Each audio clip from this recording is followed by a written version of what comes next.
Logo após orarem no Getsemane, Jesus Cristo disse aos discípulos que o acompanhavam: Basta, é chegada a hora. Eis que o Filho do Homem será entregue nas mãos dos pecadores. Levantai-vos todos e vamos. Eis que se aproxima aquele que me trairá. E estando Jesus Cristo falando ainda aos seus discípulos, Judas, um dos 12, e uma grande multidão, munidos de espadas e porretes à mão, se aproximaram de Jesus Cristo.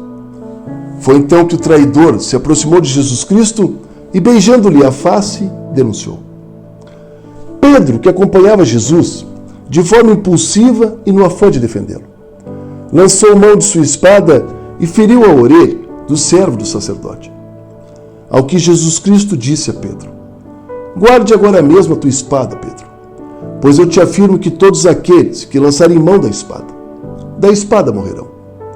Ou pensas tu que não poderia eu orar ao meu Pai, e ele, que estais nos céus, me enviar mais de 12 legiões de anjos? E se assim fosse, como se cumpririam as Escrituras? E Jesus Cristo, voltando-se para os que queriam prender, continuou: E vós, saístes à rua com espadas e porretes à mão, como a pretender prender o salteador. Todos os dias eu sempre estive aqui, assentado junto a vós, ensinando, orientando, e nem por isto me prendestes.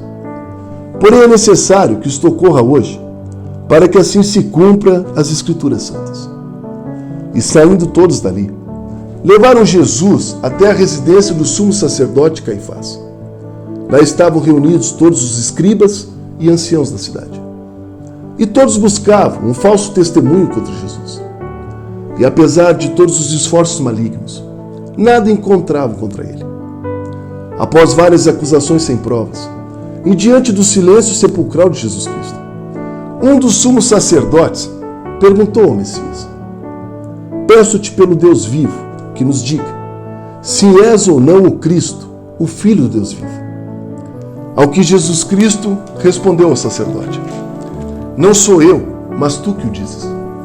Eu, porém, vos afirmo que em breve virás o Filho do Homem, assentado à direita de Deus Pai Todo-Poderoso. E ele virá sobre as nuvens dos céus, para julgar vivos e mortos. E ao ouvir as palavras de Jesus Cristo, este sumo sacerdote começou a rasgar suas próprias vestes e aos gritos dizia aos demais: Para mim chega, não precisamos escutar mais nada deste homem. Todos aqui bem ouviram o que este homem nos disse. Com certeza é réu de morte e merece sim ser condenado. E tendo dito isto, alguns deles passaram a cuspir em Jesus Cristo.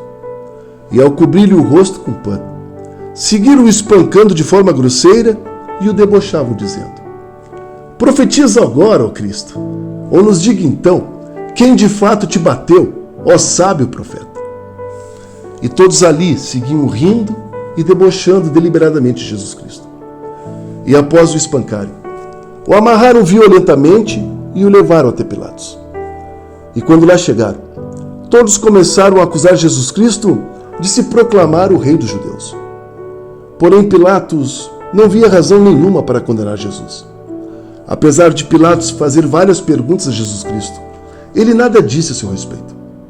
E a postura serena e mansa de Jesus parecia admirar Pilatos. E como era tradição naquele tempo, sempre no período de festas, o governador tinha por costume soltar um preso que o povo escolhesse. E chamando Barrabás, um conhecido bandido da cidade, Pilatos o colocou ao lado de Jesus Cristo e perguntou à multidão: Qual dentre estes quereis que eu solte? Jesus ou Barrabás?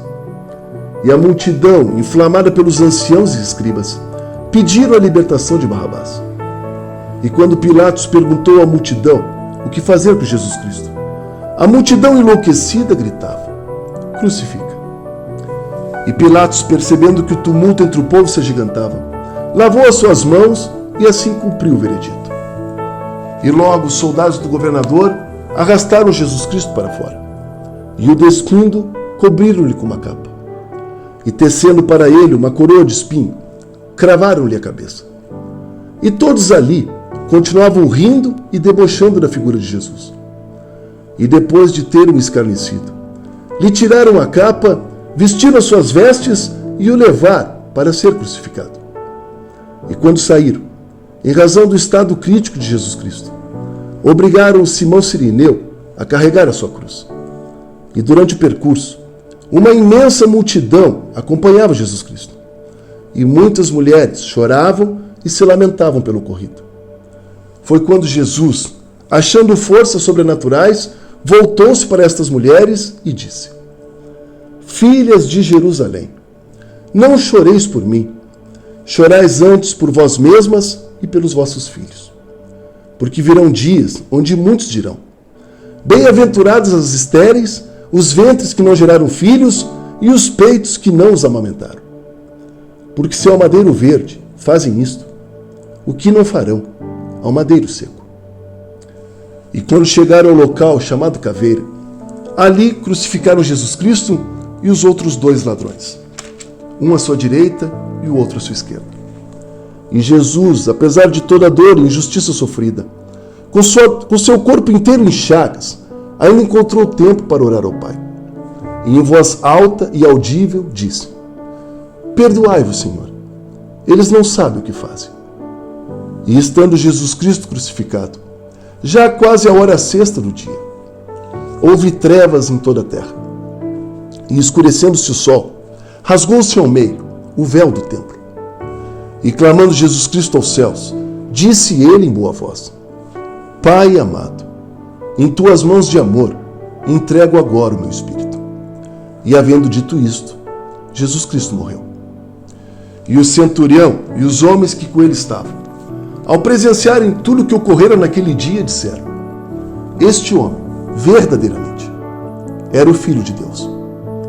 Sabe, irmãos, quanto mais eu leio este livro sagrado, mais eu sou transformado por dentro por Jesus Cristo. Apesar de todo este sofrimento terreno aqui narrado, Jesus Cristo ressuscitou. Cada gota de sangue derramada pelo nosso Jesus, tudo isto foi feito em favor da humanidade. E esta é a história santa de um Deus santo, que se apiedando de um povo impuro, entregou tudo o que tinha pela salvação deste povo. Jesus Cristo morreu por mim e por você. E eu preciso terminar este vídeo de hoje te perguntando, querido, que valor isso tem para você? Reflita a respeito. Um grande abraço, um abençoado final de semana, uma abençoada Páscoa.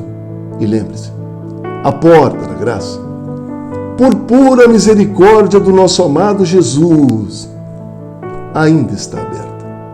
Deus os abençoe poderosamente.